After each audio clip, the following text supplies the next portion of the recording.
opening prayer. Almighty God, we seek your blessing and guidance in our deliberations on behalf of the people of the Colac Otway Shire. Enable these council's decisions to be those that contribute to the true welfare and betterment of our community. Amen. I'd like to start this afternoon by acknowledging the traditional custodians and lawmakers of this land, their elders past and present, and acknowledge any First Nations people here today.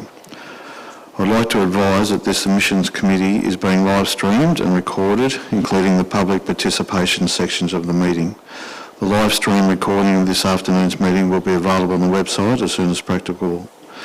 By participating in open council meetings, individuals consent to the use and disclosure of the information they share at the meeting, including any personal and/or sensitive information.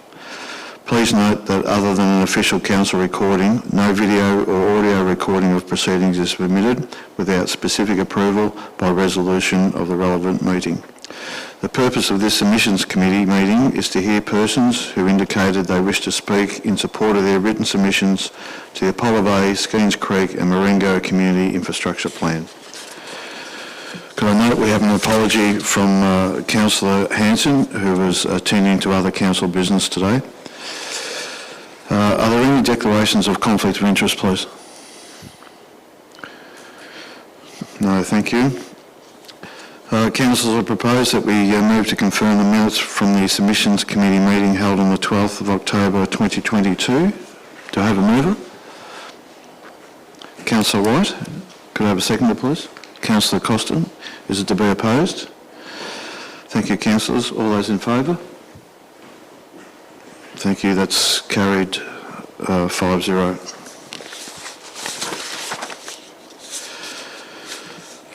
Verbal submissions from those applicants and objectors who have confirmed in writing that they wish to speak to their submission will be heard prior to the consideration of each agenda item. A limit of 5 minutes will apply to each submitter.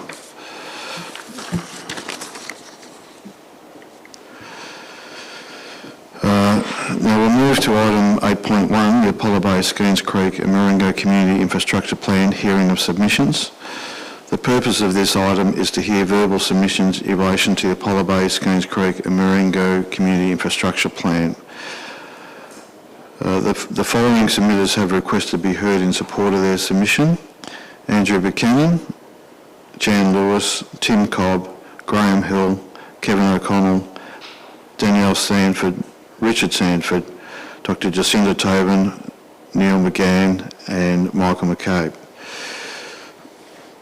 Councillors, the purpose is to listen to submissions. We won't be considering this matter till at least the 14th of December this year, and can I thank representatives of Gorkappa for being in the audience here today, who are keen to listen to the verbal submissions from submitters. We'll start off with Andrew Buchanan.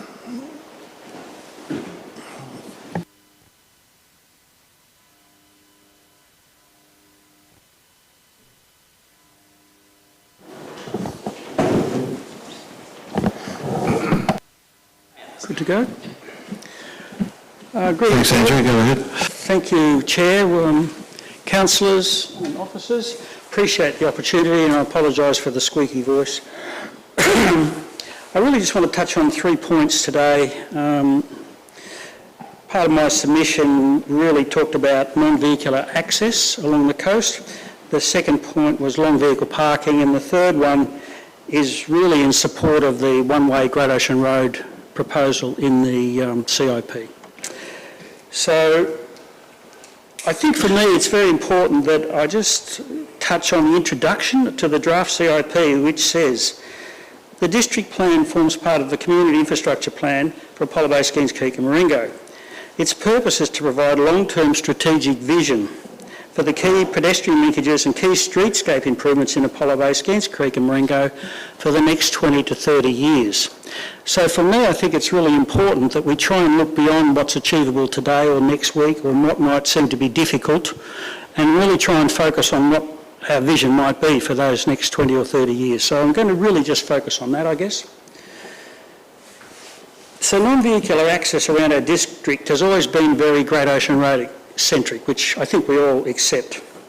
Attempts to improve this access have been of limited success thus far. Yes, mistakes have been made, like Holson Court still doesn't link through, so we can't link through, behind the Great Ocean Road. There's been a long-term discussion about Coston Street to Mariners Lookout Road link around that, I think it's 30-metre contour line. Those things have been discussed here for a long time. I don't think we should lose sight of those visions as being extremely important to give us a linear linkages through the back of town that are particularly non-vehicular. Some links might be a little difficult to achieve. One of the important ones for me, I think, is Cons Lane and Telford Street, Marengo. Cons Lane sort of finishes and then there's a gully and then there's Telford's access. Now, it's difficult, but it's achievable, I think, and that's why I'm encouraging you to look 20 to 30 years down the track, not 1 or 2. Let's try and, pencil in those long-term visions. So my submission in part, that's my written submission, shows many linkages that have been discussed for decades. And since the Community Infrastructure Plan is a focus for the next 20, 30 years, we do need to show what that vision entails. There's a wonderful nature reserve at Marengo. It's called a Nature Conservation Reserve. It's a wonderful sheltered area when the beaches are unpleasant. It's possible to link this area to Marengo and Apollo Bay. You could walk, cycle or ride a horse to this area if we had linkages as I'm proposing. None of that is in the current plan. I think it's really important to try and hook up what we've got rather than, not only create new spaces. Equally important is the river walk through the Rec Reserve. It links the Great Ocean Road to the Barham Valley Road. I'd like to stress how important it is to maintain unobstructed public access along this river's edge. It's informal, it could be formalised, but I don't think it should be restricted. The CIP needs to recognise this link, and the Rec Reserve Master Plan should not restrict access by installing glamping areas or any other structures along the river's edge. It should be for the public enjoyment of all. And recent events elsewhere really show us how expensive infrastructure on rivers' edges or floodplains are so vulnerable to being moved around. But that link is extremely important.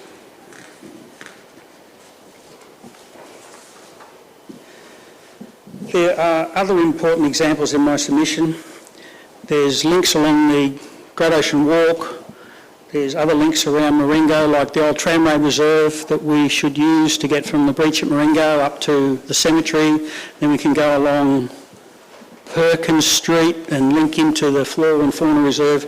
I've included all these in my submission, but I'm really raising them now to perhaps change the focus a little bit and think how important these non-vehicular links are for our community. We don't have a lot of walking areas. We have very few areas to cycle.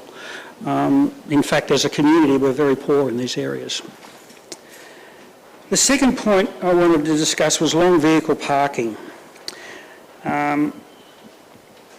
It looks to be inadequate in this study. I know it's a tricky one. Where do you put it and how do you manage it? Trailers of different forms are very common and we should try and accommodate them with a few more spaces, I believe. I don't have any real suggestions as where to put them. That's the difficult one. I think it really requires an integrated look at the plan. But I do believe that we are restricting long vehicle parking with the formalisation of our parking areas. For instance, the formalisation of the parking near the service station. It's a long, big grassed area there, which the Foreshore Committees in their plans have kept for informal parking, overflow parking, and it's also a soft entry to town. We haven't got a built environment in that area, so it's maintained as a softer visual area. I did wonder whether we should not formalise the parking there, but I recognise with a roundabout and other infrastructure proposed that we probably need to do that and landscape appropriately, but the lack of long vehicle parking... Sorry, Buck, your 5 minutes is up. Can you be 2 quick, minutes? mate? 1 minute? Well, 1 minute. I think, as well as areas, we should have more direction signs to where it's available. We need to give wayfinding signage for these sort of things. The last thing I think is the Great Ocean Road widening. Pedestrian lights, not the crossings we've got. We all know the problems with traffic when we have continual streams of people going across. I really look forward to the Ocean Road being focused on people, not vehicles, and we encourage that in any way possible. Thanks very much for your time. Thank you. Sorry, but just come back from that. Do councillors have any questions of Mr Buchanan? Councillor Hart. Thanks for your submission, Andrew. Just on the pedestrian lights, do you mean like proper stop, go, lights? Yes, I think we need a timed event rather than people just stream across. I know it's a bit frustrating when it's not busy. Right before you started. It is busy, definitely. Press button, traffic lights. I hate to say it. Councillor Costin. Thanks, Mayor. Thanks, Buck. How do you think the Great Ocean Road should be focused on people rather than vehicles? What's a couple of examples? Well, I think the success of other towns and communities where they've restricted vehicle access and slowed it down and provided safer pedestrian access is extremely important for our community. I think visually we should link the front street to the foreshore and the beach, and having a two-way road with large amounts of big vehicle parking there does not do that. And to increase the footpath width to make it a one-way safer access through town will, I think, benefit not only the visitors but certainly the people that live here and the businesses that operate there. We will stay longer. We will linger longer on that street if it's for people, not vehicles. Is that it? Thanks. Thank you. Jean Lewis, please.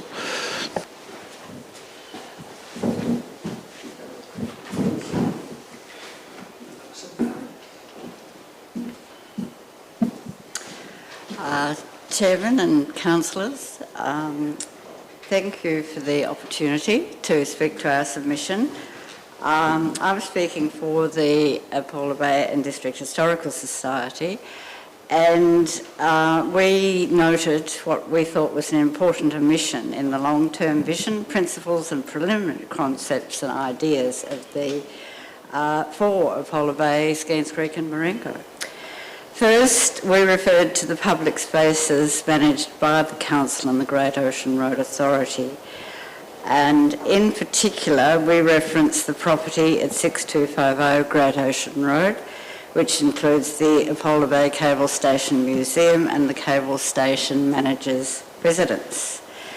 The property leased by the Society runs the Cable Station building as a museum, and now with our long-awaited planning permit granted, our plans to use both buildings to expand our activities for both locals and visitors can proceed. The infrastructure plan refers to the region as a place to live, learn, work, play. The guiding principles of the plan state we celebrate the region's culture and heritage. It names Indigenous history, the rich fishing, timber history and the shipwreck coast. To have ignored or not appreciated the significance of the museum as part of, and I quote, the visitor experience tourism, not including as an activity node and destination in the plan. It's an omission we'd like to see rectified in the plan. Secondly, in reference to visitor experience tourism, I'd like to make a few points about heritage tourism, sometimes called cultural tourism. The Australian Heritage Commission has defined heritage tourism as activities and services which provide visitors with the opportunity to experience, understand and enjoy the special values of an area's natural, Indigenous and cultural heritage. Heritage tourism involves travelling to experience authentic representations of stories and people. The emphasis is on experience. The Heritage Commission did some extensive work some time ago in relation to the growing interest in heritage tourism and what we hope's a recovery in tourism taking place now. That we should note that heritage tourism is an expanding sector of this market, It's largely driven by the increasing number of baby boomers and grey nomads, and it's already many rural districts are taking advantage of this growing interest, and they've developed activities and promoted their particular areas to take advantage. Heritage tourism can also work across the whole community. The Historical Society can become involved with businesses and the Shire in attracting tourists to the area, and in particular extending their stay. We're already doing some of these things.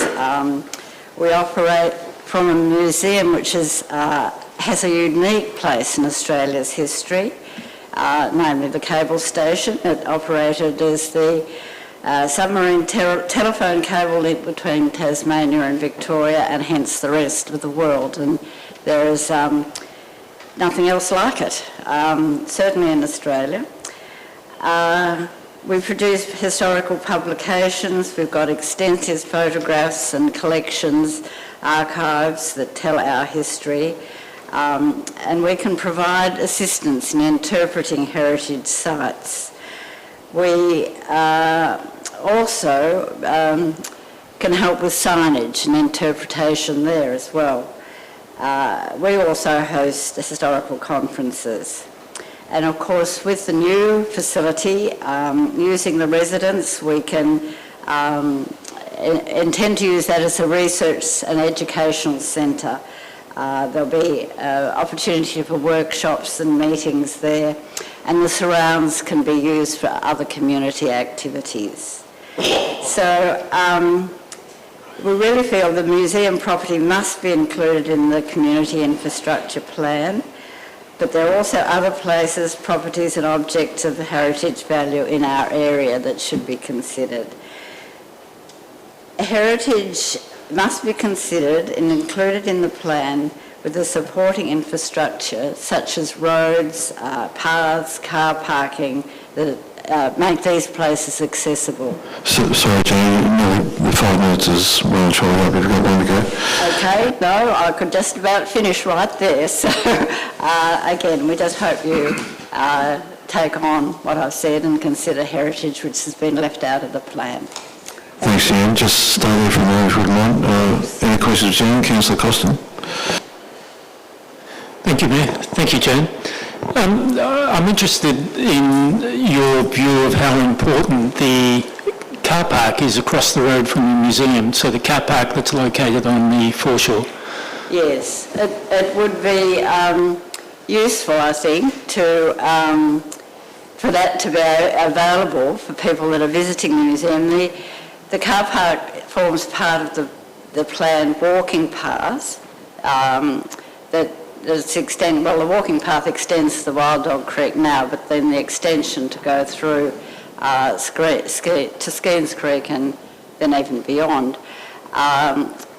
That area can be a stopping off place for visitors that then could actually come to the museum and take advantage of that access as well from the walking area or off the road. But it also needs consideration of a safe crossing because it's 80 kilometres along there, so it's not encouraging pedestrians to cross. So there need to be some consideration with, I know it's not the council's area, but the Department of Transport or whoever's responsible for the roads and, you know, having a, what do you call them, the safe area in the middle for crossing. So, yeah, that's what I was saying about these places sometimes a bit not as easily accessed, but if we can make it easy for people to get to them, that'd be a big advantage in terms of tourism. So, Jane, how many on-site car parks have you got? Any room for expansion? Seven spaces. And any room for expansion? Sorry. Is there any room to expand that number? Probably not. Thank you. Thank you. Thanks, Jan. That's all. Yeah, thank you. Tim Cobb, please.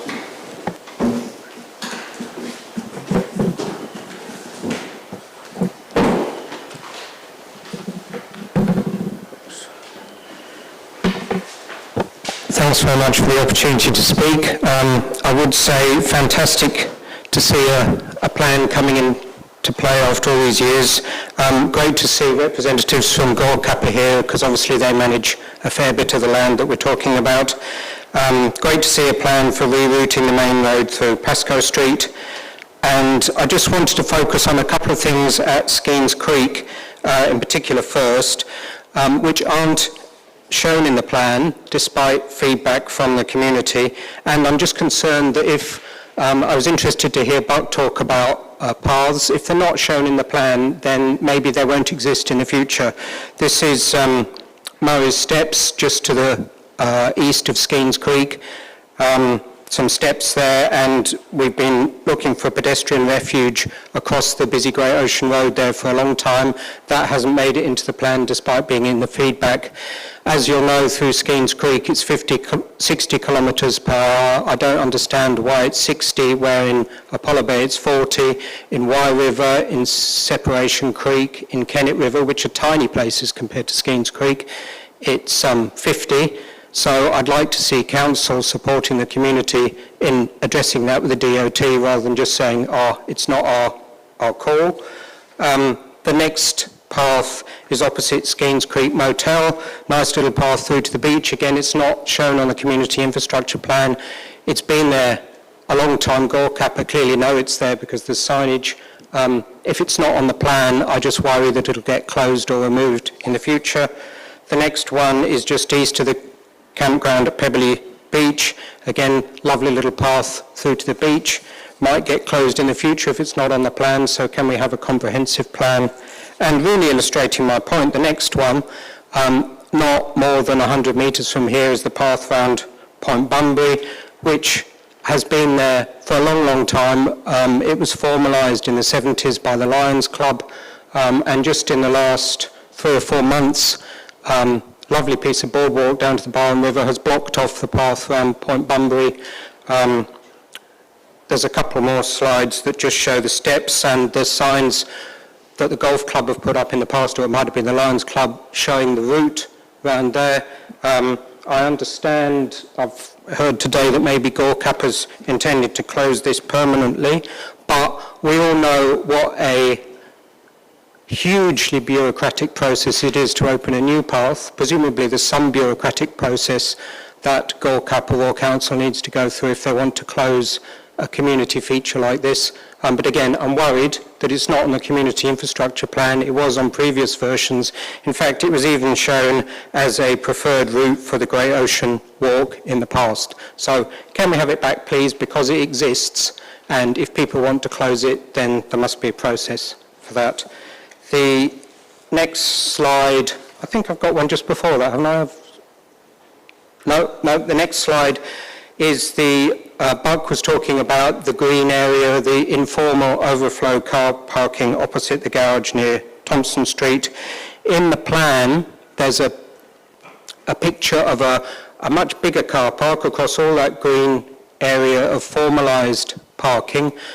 I'm not sure how, I don't quite understand the Marine and Coastal Act, but it seems that if we can't have a redevelopment or improvements of the skate park, because it's not coastal dependent, even though it's surely of huge social benefit to the community, how can we build a big car park on the foreshore, which clearly isn't coastal dependent? And I'm not sure. If you're on the green side of politics, you'd say it's a huge social disbenefit to the community, not something that's socially desirable. So I would have thought that overflow parking is reasonable, maybe like at the hard stand area down at the sailing club's got down at the harbour, where you've got that sort of stuff that the grass can grow through so it doesn't get muddy, but it's still green. But I don't think the plan that is shown for a big new coach and bus parking area of concrete and tarmac would be permissible under the Marine and Coastal Act. And I've got one more slide, which is streetscape design. Now, I would have thought that we always talk about Apollo Bay having a coastal village feel as the sort of the branding. If you look on the left, there's the bollards outside the post office. If you look on the right, there's the bollards down at the harbour. Now, you can see some consistency there. I would hope that in the community infrastructure plan, the consistency of design should flow through from all the things that are going on at the harbour to all the things that are going on in the main street. So you've got this coastal fishing village feel and consistency. I note that in the words in the community infrastructure plan, it says about the timber bollards, while these reflect the coastal character of the town, they appear dated, should be gradually replaced over time. Simple, contemporary bollards that utilise chunky forms of more robust materials should be incorporated. Well, we're not trying to be Sorrento or Melbourne, we're trying to be a coastal fishing village, and if those bollards are the same as the bollards in the harbour, well, I would have thought that's a good thing, even if maybe they do look dated. They work for boats, so... Thanks, Tim. I've given you an extra minute there if you've finished. Thank you very much. No worries. I have finished. Any questions of Mr. Cobb? Thanks very much. Thank you. Graham Hill, please. Thank you for the opportunity. I have a recurring nightmare in this plan that Nelson Street by the golf course, and particularly this corner just here, is going to be the busiest spot in Apollo Bay, and I worry about the confluence of traffic, vehicle traffic and pedestrians. Council may recall that the last time I spoke at a council meeting, it was in the middle of COVID on Zoom, I strongly recommended that vehicles and people should be separated in respect of Nelson Street. I suggested that Nelson Street should be reserved for vehicular access, and there's a new boardwalk should be built over the sand dunes down the second hole of the golf club. I subsequently met with a number of councillors, and those councillors present were in agreement with my comments, but that has not been included in this infrastructure plan. So in a way, this is suboptimal for me, and I think we've missed an enormous opportunity for a boardwalk to connect the town to the harbour for pedestrians. And I've given a previous submission on this topic with a number of suggestions. However, we have a suboptimal plan, so my suggestion is that we're going to have heavy traffic and pedestrians in Nelson Street, and we've got to think about the 6 weeks or 8 weeks over summer where there's going to be an enormous confluence of vehicles and people going down the new Nelson Street. In order to minimise the risks to pedestrians in particular, I counsel against having the long vehicle parking on this corner in Trafalgar Street. Long vehicles inevitably need a lot of space and sight, and we're going to have a confluence of many different types of vehicles, pedestrians, children, golfers, harbour access, and so on. It's going to be a bit of a nightmare, and I don't think we should have long vehicle parking here. Long vehicle parking, I think, should be down at the harbour, where it is at the moment, and then I would suggest that we confine long vehicle parking to the car park that's just been talked about in the previous speaker's presentation, and also in Pascoe Street. The second point I wanted to make was that in the plan it talks about buses coming down Nelson Street, turning around this corner and going down Trafalgar Street, and again I think for the same reason that is not an appropriate route for buses. It may be that someone thought that they could easily turn around by coming down Nelson Street, turning down Trafalgar, turning down Knoll and getting back onto the Great Ocean Road. but I don't think we should be putting any more heavy vehicles down Nelson Street other than for essential access to the harbour. So that means boats and it means harbour vehicles. Otherwise, I don't think we should have any heavy vehicles going down those roads. Long vehicle parking, I think, is best in Pascoe Street. It's the widest street in the bay. It's got the greatest visibility. It's got the least vegetation. And so the possibility of accidents between long vehicles or buses and pedestrians is minimised.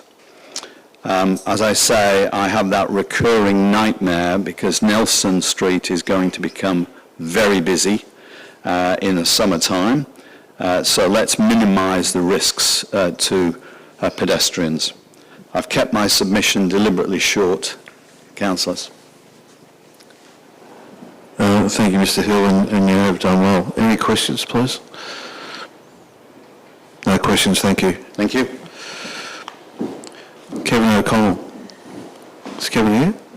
I haven't seen him. Okay then, Danielle Sanford.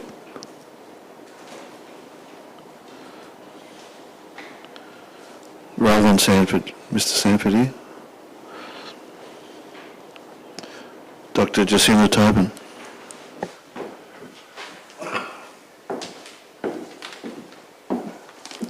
I just want to thank Council for having us here to speak.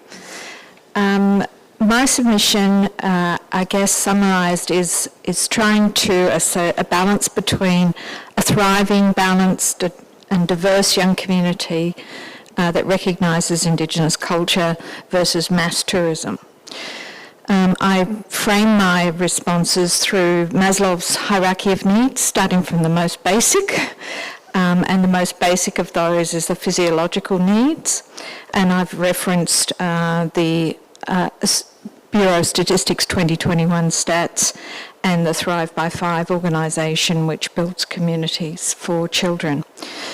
Under physiological, the first thing that comes up is shelter. And shelter in this town is at a crisis. And while that's not entirely the responsibility of council, it involves multiple levels of government, other local councils are doing more to relax some of the restrictions. Rates, for example, tiny houses, the Surf Coast, commercial rates for short-term rentals, the Bendigo Council, many other councils are allowing granny flats and looking at unoccupied lands and potential overlays as for the Surf Coast, as more than a third of our residents are in severe housing stress, and there's many others who'd like to live here but can't afford it. Under the next load of needs, the next would probably be around keeping wool, and most of us have been challenged over the last week, and some of that relates to solar and what this council could do to designate this a solar town, as has been happening in other places like Yakandanda. And we have a very active community membership who are working on that. In the water department, there is clearly a problem with drainage in Apollo Bay, and that needs to be looked at in the infrastructure carefully. Probably is hidden there, but I couldn't see it. Cartwright Street is a very good example where we stop thinking about drainage once we get to Knoll Street, and then we just let it all flow down into the rec reserve. And that's an important thing. The fourth one under physiological is play, and children have a right to play, and Apollo Bay has been previously assessed as lacking open space, and there's various assaults on that. We need to retain the children's playground and skate park on the foreshore, as is the case around the rest of Australia, if you're not under GORCAPA. And in particular, the VBOS Centre needs to be built to bring our surf lifesaving up to standard and to provide another diversification for employment.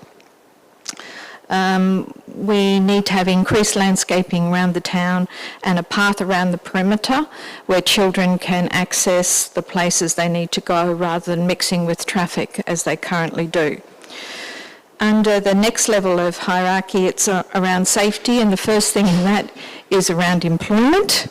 And clearly employment is a big problem in town at the moment, and that relates to the housing problem that we've previously spoke about, and also to the lack of adequate childcare.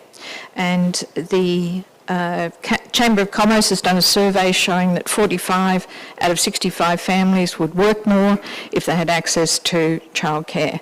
And we have only 24 places, which officially for our number of children makes us a childcare desert.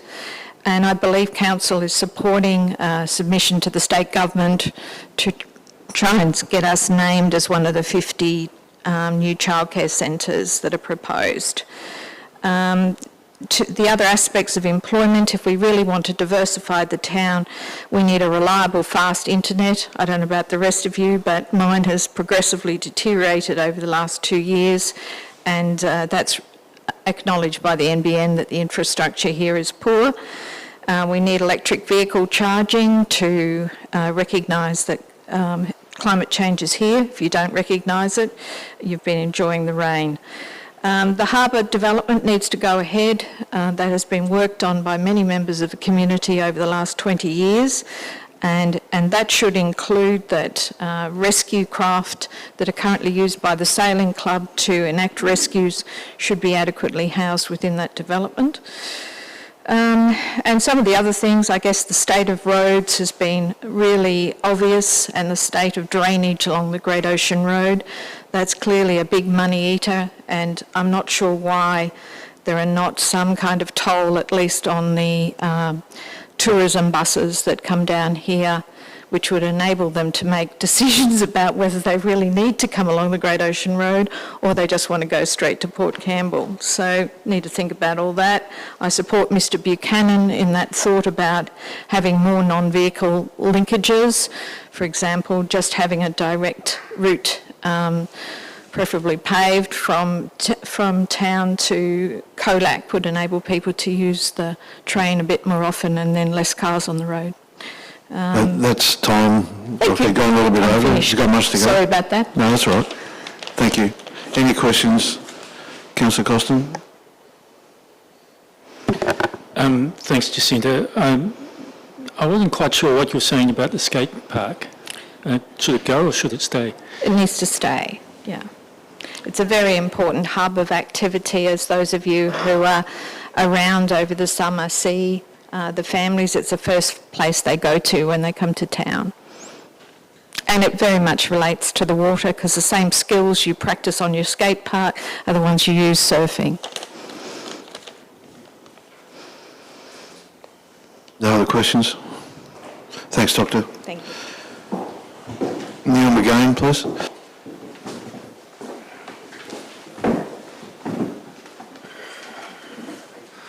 G'day. Fortunately, I've not been able to find my copy of the submissions I've made, so I echo a lot of the concerns about traffic parking. One of my thoughts on the parking issue is that at the southern end of the foreshore, whereas the golf course car park is, could be upgraded to make a bus drop off in at the change point, and removal of the existing dilapidated foreshore toilets and actually dig them in at the lower level, so the roof would then form part of the car park with ramps coming down to it and landscaping in front to create a sound shell for festivals and things on the foreshore, which would actually help to contain the sound rather than it leaking out the back of a stage or off into the rest of the town. As you can see, I've had a little bit of trouble with my breathing, so one of the other main things I want to see around the town is more park benches, and quite relevant when we see the soft plastics recycling issue, that one of the main things that the soft plastics can be used for is the stuff like park benches and picnic tables. And as I'm much aware, but having somewhere to sit when you're walking around the town or along the foreshore, there needs to be a lot more park benches and a few with shelter, you know, like a bus shelter type of arrangement. And on the bollards, I actually helped put those bollards in at the post office, and they were extraordinarily expensive. So for the simplest sort of turn post, that we look for a cheaper rather than the flash, glamorous looking things, and reduce the costs of the materials, and as much as possible go for recycled, reusable. And I'll leave it there. Thanks for your time. Any questions? Thanks, Neil. Any questions? No, thanks very much. Michael McCabe.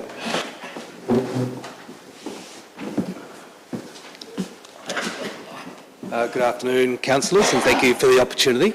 Michael McCabe's my name. I'm Director of the Apollo Bay Surf Life Saving Club, who proudly this year celebrates 70 years of serving the community as a volunteer safety organisation. So we're the 9th in Victoria to be established, and it was established after a member of the community here saved, well, they ended up saving them because they drowned, but brought some in from the harbour.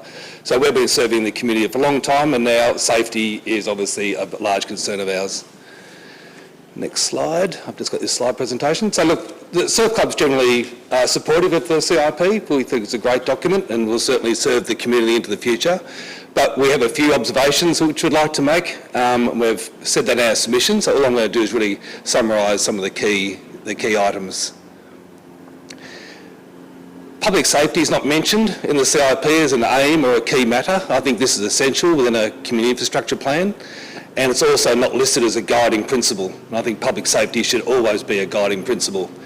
I guess it's not surprising because the Marine and Coastal Policy and Act doesn't describe or doesn't really highlight that either. So maybe that's a reflection of where this report's been prepared from.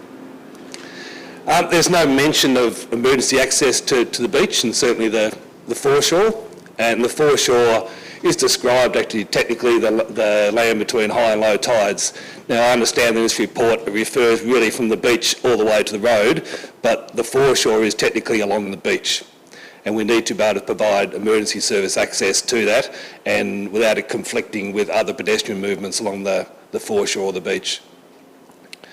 There's no mention of the fact that our surf club doesn't have any view of the beach. We're probably the only surf club in Australia where you actually can't see the beach from the patrol tower. It's something that's very important. It's very, very important for public safety. And there's no mention about public safety along the foreshore, so along the beach. I mean, the beach between Apollo Bay and certainly Skeens is spectacular and that draws tourists this community, and we need to make sure that that's not only safe but also accessible to all members of our community. In relation to public amenity, and it's extending on what I just mentioned about access along the beach, we've got some groins that have been constructed recently which block that public access along the foreshore or the beach, so along the water side of the foreshore. There's no mention of public showers. I mean, you see all our coastal towns there's public showers, that needs to be mentioned. There's mention about public toilets, but no mention about public showers.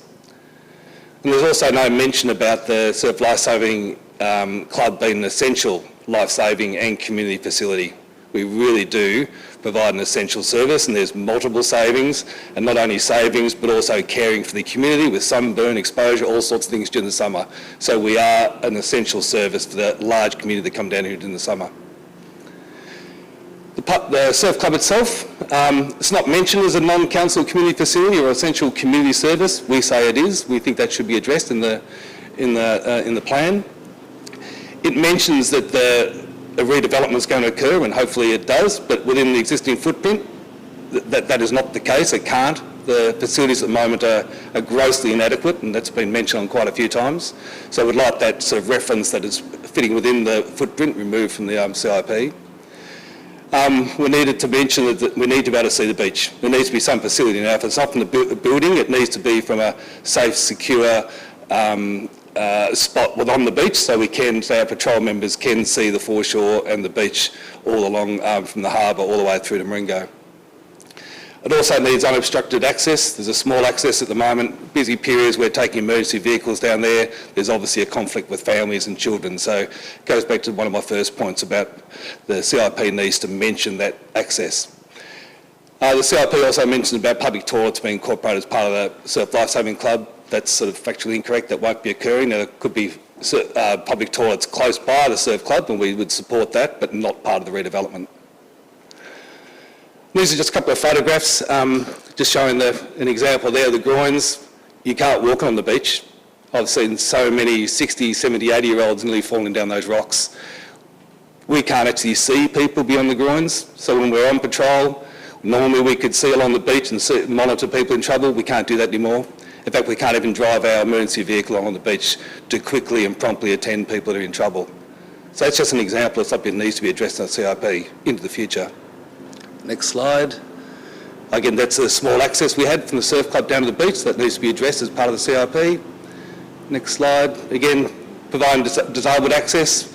That was taken a little while ago when our erosion goes up and down during the seasons, but we need to provide disability access. It's provided by a lot of other beaches on the coast. We need to be able to do it in Apollo Bay. That's a view from our patrol room at the moment, so obviously you can't see the beach. And that's what we have to do now. So our surf lifesavers, rain, hail or shine, are down there protecting the public, and they're in a little gazebo that often gets blown away, and we've got to cart that up and down from our surf club each day. And the next few slides are showing how it's greatly inadequate at the moment. We have nowhere near enough room for storing our emergency services equipment. Next slide, there's some more slides, just stuff that are jammed in. We've got unofficial hoists sort of carting our IRBs up and down from the roof. Next slide. We're a bit over time now. I'm just about done. Yeah, sure. Yep. Again, training, we're Nippers, huge Nipper program. We don't have sufficient space or appropriate space to do that. And here we are in the concrete floor in the patrol room trying to do that. Next slide. Again, we're using the balconies. We've run out of space. Next slide. So really want council to seriously acknowledge and consider public safety in the CIP. We think it's a crucial component which is missing at the moment. Thank you. Thanks, Neil. Are there any questions, Councillor Costin? Thanks, Mike. That's right. I'm sort of wondering what happened with the surf club. Sorry? I called Michael Neil. I apologise for that. Thanks, Michael. Okay. I'm wondering what happened with the surf club, because you've got a patrol room there with big windows out the front and you can't see the beach. Did you used to be able to see the beach? When it was first built, could you see the beach? Well, we could way back because there wasn't as much vegetation on the dune. The dune's actually an artificial dune that was created through the development of the harbour and so on. So going right back to the 50s, our surf lifesavers used to have a coffee on the main street and monitor the beach at the same time. That's how flat it was going right back. Now there's a dune and now there's vegetation on the dune. So yes, we can't see the beach. Okay. And it's probably not in accordance with best practice. I mean, our surf lifesavers are right up and down the coast, have a contained area, even an air-conditioned area, because we're there during all sorts of horrible weather. So that's why they need a patrol tower or within the building. In this case, it's probably more effective to be a tower because we really need to bring the building away from the sand dunes. Thank you. And the other question's about the groins. What would you like to see happen with the groins? I know there's some paths being put there, but what else would you like to see happen? Well, there's some things we can't fix. I mean, we did see original drawings that provided that access through the process, whether it's a budgetary process, we don't know, but ramps and so on were removed. There's been discussion about we should be able to use the pedestrian path to take our ATV or our all-terrain vehicle on that when there's an emergency. That's unacceptable. If there's loads with prams, kids on bikes, that's not the appropriate thing to do. So we really think some money should be spent, maybe put back into that budget to provide the ramps over those groins. But there's some that can't be fixed at all because they're so too close to drainage channels and just badly designed, we believe. Thank you. Thanks, Michael. Councillors, are there any questions of officers? No questions. Councillors, officers have provided us with a recommendation. Would someone like to move something, please.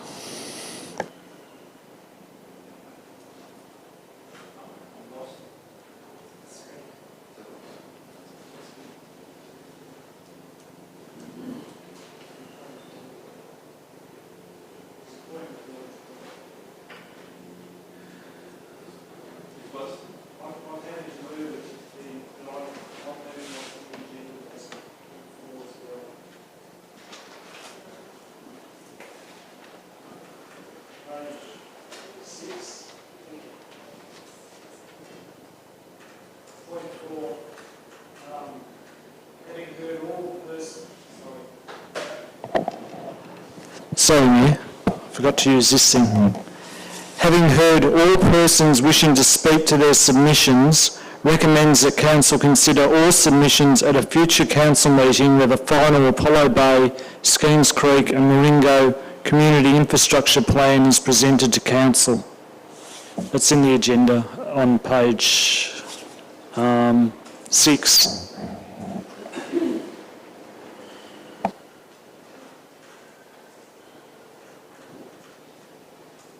I think in the agenda.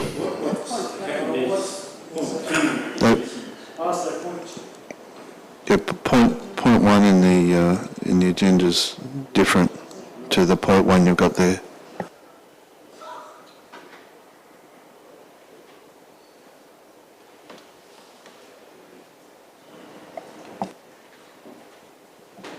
Good pick up, Councillor Costin.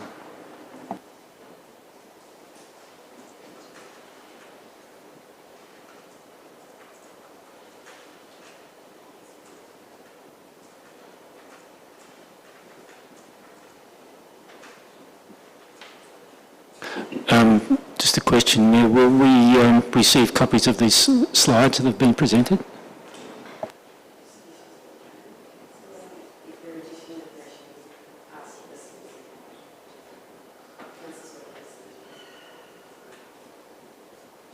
I'm talking about the slides we saw today. Yeah, if the information in the slides is different to what we have, is it possible to get those?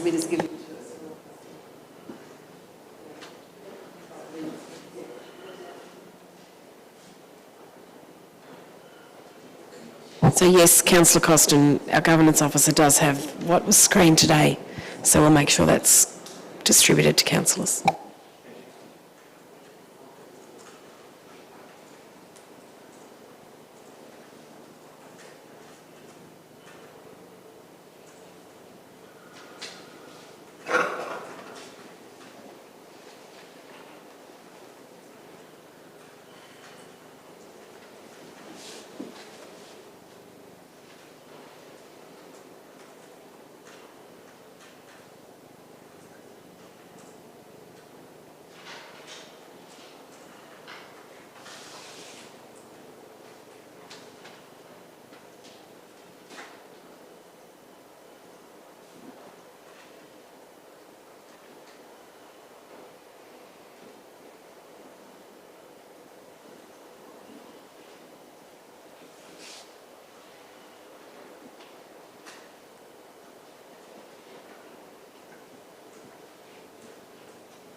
How's that, Councillor Hart? I think it's right.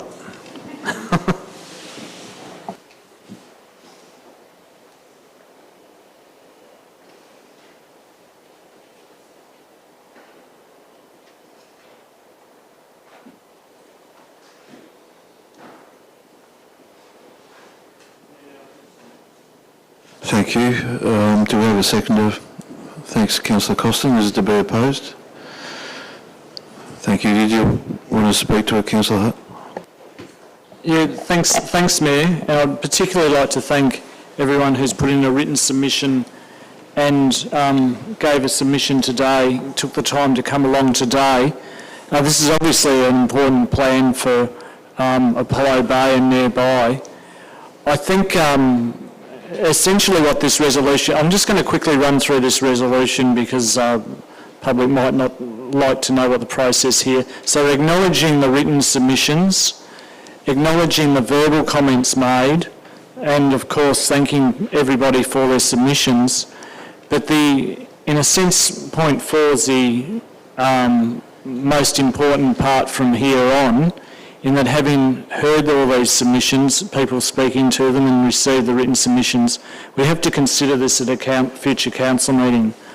I know that the comment was made earlier on that there was the earliest date this is likely to come to council is a December meeting, which I think is on the 14th of December without looking at my calendar. That's not even a month away, and with deadlines for writing reports and have you, I think realistically, if we're to give this, these submissions the consideration they deserve, there is going to be some, at a minimum, fine-tuning, perhaps more, on the plan, and I really think to give this the attention it deserves, I'd be surprised if this came to us in December.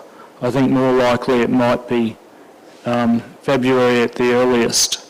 So thanks everybody for putting your submissions in, and I think if it does take till February until we bring that back, that's a good sign, because it means we're giving serious consideration to the comments made both today and in the written submissions earlier. Thanks, Councillor. Councillor Costin. Thank you, Mayor. I'd also like to thank everyone who made a written submission and who took the time to come and make verbal submissions today. It's provided a lot of food for thought, and I agree with Councillor Hart that I think we need to take our time to consider the submissions that have been made, and I think it will take more than 1 month to do that. But thank you very much for all the submissions. Any other councillor? Councillor Bell. Thank you, Mayor. I just wanted to thank everyone for your time today to come down. It's been really well attended and the submissions have been great. It's always more beneficial, I think, to have that verbal submission. Adds a bit of context, a bit of emotion too, which is beneficial when you're trying to contextualise everything for such an important and extensive plan. So thank you for that. It's well appreciated. And I'd just like to thank the representatives from Gorkappa for being here. Very, very important that you're here today, so I appreciate you taking the time to come down. Thanks, councillors. We'll put the motion to the vote. All those in favour? Thank you. That's carried 5-0, and that concludes the submissions hearing for today. Thank you. Thanks, Mayor.